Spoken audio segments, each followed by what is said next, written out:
يلا بينا نعمل حواوشي مصري أصيل. دي أول مرة أجرب أعمله ني في ني، كنت بخاطر وبعمله كمان في رمضان، بس بجد طلع خطير. كل نص كيلو لحمة مفرومة هنحتاج له 3 بصلات مفرومين وهنصفيهم شوية، طماطماية مبشور. أما بقى بالنسبة للتوابل، ممكن تستخدموا توابل حواوشي أو تستخدموا ملح، فلفل أسود، جنزبيل، قرفة وكمون وكزبرة مطحونين. نعمل ميكس كويس قوي وهنسيب اللحمة تتبل شوية. بعد كده هنعملها كور علشان تكون سهلة في الاستخدام.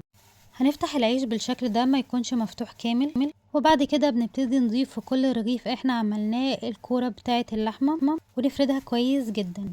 مفروض كل رغيف عيش قبل ما نضيف فيه اللحمة ندهنه بمادة دهنية، لكن انا تجنبا للدوشة دي كلها ضفت المادة الدهنية اوريدي في اللحمة قبل ما احطها.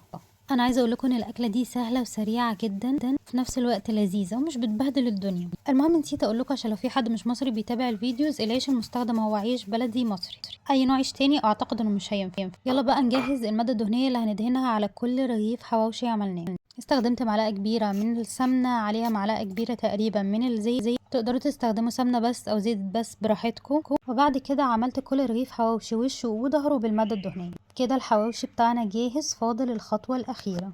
هنلفه في ورق زبدة أو ورق فويل، طبعا كل رغيف لوحده، أو هنحطهم كلهم في صينية واحدة ونقفل عليهم بورق فويل كويس. بياخد في الفرن من تلت لنص ساعة، وبنقلبه في الوسط مرة على الجهة الأخرى.